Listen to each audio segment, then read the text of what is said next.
Hello, I am Pramod Kumar. Today we will study English for class 12 Bihar board. Our book is Rainbow Part 2 and the chapter is India through a traveler's eyes, written by Pearl S. Buck. In this, the writer Pearl S. Buck gives a personal account of her life. She shows her love for the poorest people living in Indian villages. She was born in America but brought up in China. Her parents were in China. And from the childhood, she used to see a doctor family who were from India, who were their family doctors. So she used to wonder from the childhood, what are Indian people, their family doctors, doing in China and being family doctors to American people in China? She used to wonder. So in respect of India and Hinduism, she had learnt a lot from her father and from studying certain books on Buddhism. Right?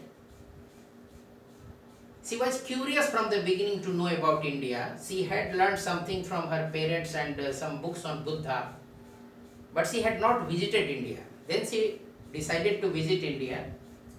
When she came to India, she saw that Indian people were of very, very varied color of skin, color of hair, color of eyes, and very varied in color and very varied in physical build also, physical structure also.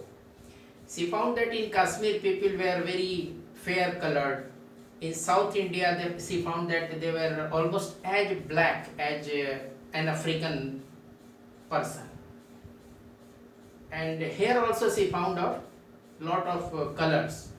So she found varied colors of people, fair, auburn hair, blue eyed, dark hair, clear green eyes. Some people she found with clear green eyes. Some she found with the skin of lovely cream color, right? And features, some of the people's features, physical structure was as she used to find in Greek people from Greece. But she thought all belonged to the Caucasian race, right? Then, when she came to India, she visited the Taj Mahal, Fatehpur Sikri, and a lot of old structures, monuments in Delhi. Though she had not come to see these things in India, but she saw these things and she was impressed. Then she met two groups of people. One group was of intellectuals in the cities. These people were very, very annoyed and very angry. These people thought that England had not met its promise, fulfilled its promise. And this experience the urban intellectuals had derived from the First World War experience. So many of them thought that Second World War was inevitable. It was going to happen and it was not impossible. They thought Second World War was going to happen, and they also thought they should have their own say, their own decision in respect of participating or not participating in World War II. So the writer found that the Indian people were a very memorable people whom once you meet, you remember them for a very long time. And they were very dramatic, passionate, full of emotions, sentiments, and they used to find dramatic lives for themselves. Indian people used to find dramatic lives for themselves. She also said that Indian people have been successful in maintaining their independence, right? And then she said that India has produced superior individuals to influence the world, and she mentions Jawaharlal Nehru, Mahatma Gandhi. This kind of people she mentions in her piece, right? That India has produced superior people, great people who have influenced the world.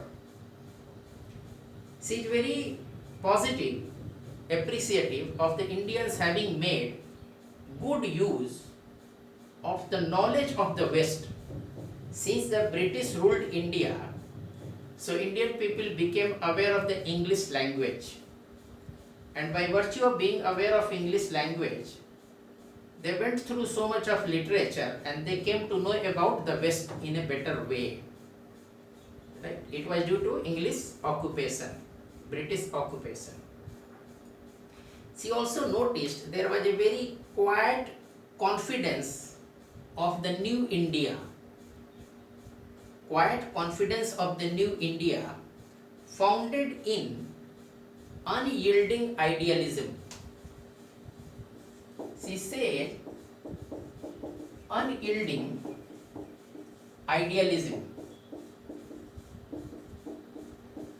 मतलब Indian लोग जो हैं एक विशेष आदर्शवाद को पकड़ के चल रहे हैं और उसमें वो कोई कॉम्प्रोमाइज नहीं करते. Unyielding, they don't compromise. If they have started with a certain particular idealism, कोई विशेष आदर्शवाद, they stick to it, right? They don't give in, they don't change it easily. Then when she met the young intellectuals, she found their eyes fiery eyes. They were full of anger, full of discontent against the British. Then she found them that they were very, very disappointed with the British. Very disappointed. British had made some promises during the First World War for participation of India, and after the war they had not fulfilled those promises. So these people, young intellectuals in the cities, felt cheated by the British. After that, they used to feel very bad. The Indian young intellectuals in cities used to feel very bad at what? Whenever they used to talk about freedom, they used to get the response from the British,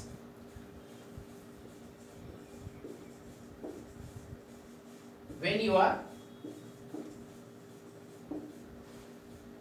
ready for independence.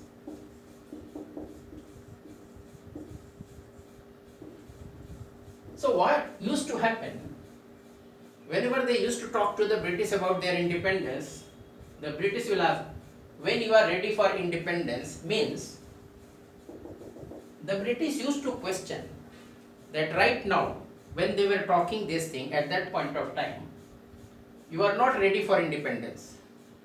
So it used to pose two questions before the young Indians living in cities. First, who will decide we are not ready? Right? Who will decide we are not ready for independence? And second, how do we know we are not ready for independence unless we start experiencing it?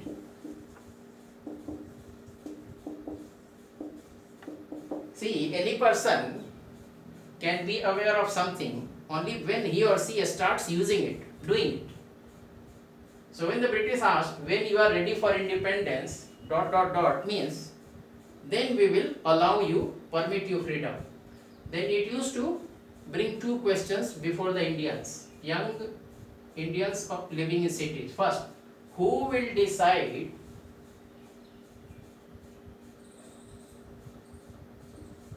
when we are ready? Right? Who will decide?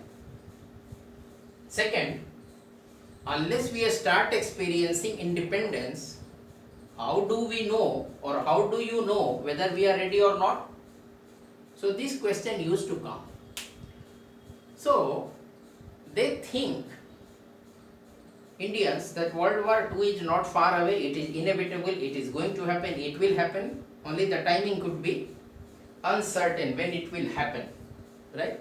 And they wanted to have their own say in making decisions whether they will join at the call of the British or not. And if they join, which side they will join, whether the British side or the opponent side, right? So the writer finds in India that people respect elders. How does she explain this? She goes to a village. In that she goes to a family. So the host takes her inside and she finds that the elder brother of her host, who had invited her, is being taken care of in a very, very dignified and respectable way, with full care. So she finds that people respect elders. She also finds that Indian people are very good at welcoming guests. She is a guest. The writer is a guest in a family in Indian village, one of the Indian villages. And she is welcomed very warmly. She gets very warm welcome and she is treated very well. She also sees that people in India maintain a good level of cleanliness. During those times, houses in villages used to be cleaned with water and dung. So when she went to that rural village house, she found that it was very neat and clean and cleaned with dung and water, cow dung and water. That was the practice that time, right? She found very neat and clean. Then she also found that they live very simple life. She found that house was not full of lot of furniture or those kind of things, and they were living a very, very simple kind of a life, down to earth, simple. She also found that they care for others in the society.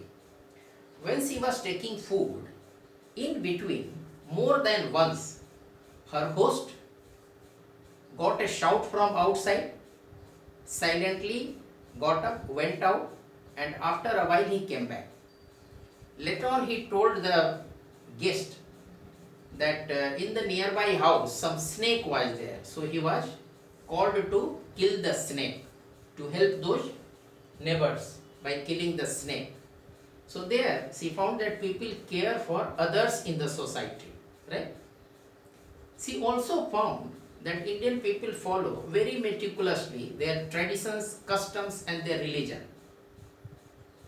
While she was having her food, a young person came silently, without making any noise with his feet, bent in prayer for some time, completed his prayer and silently went off.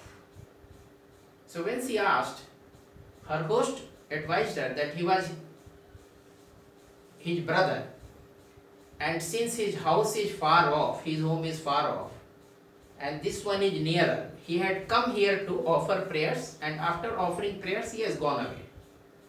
So he was very meticulous in offering his prayers at the right time. And she was offered food on a banana, fresh, clean banana leaf. So those people that time used to believe in what she found, that they also follow caste system. So either they will eat on a banana leaf or in an earthen pot which will be destroyed after the food is taken. Food is over, right? She also found that peasants, farmers in India, as compared to Indian peasants, Chinese peasants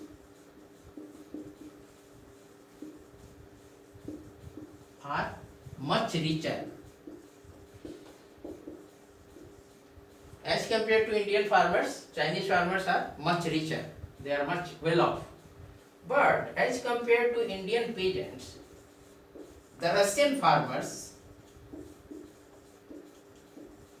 to the writer, it appeared that the Russian farmers are not better off, they are worse off as compared to the Indian farmers, right? Farmers are richer in China as compared to Indian farmers and poorer in Russia, or their conditions are not that good, Russian farmers. And they believe in caste system. She also found that the Indian people prefer leaders who are good. So what is the meaning of good? Here, Indian people prefer leaders who are good. Good means capable of renunciation. Renunciation means, suppose उनको बहुत बड़ा power दिया जाए, Prestige दिया जाए, money दिया जाए, तो क्या करेंगे? इसको रिनाउंस करेंगे, छोड़ेंगे, ऐसा नहीं कि इसको पकड़ेंगे. So Indian people those times, the writer found that they prefer leaders who are good. Good means who are capable of renunciation, जो इन चीजों को छोड़ सकते हैं. इनको ऑफर किया जाए, इन चीजों को पावर, प्रेस्टीज, मनी, इनको छोड़ दें. So what is the example you get? Mahatma Gandhi. If you give Mahatma Gandhi power, Prestige, money, he won't take it.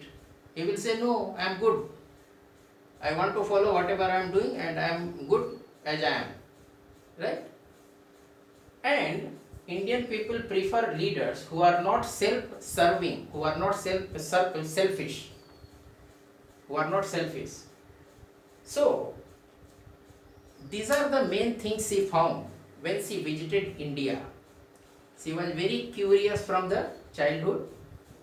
Though she had known something from parents and reading some books on Buddha and interacting with one Indian doctor family who was their family doctor in China,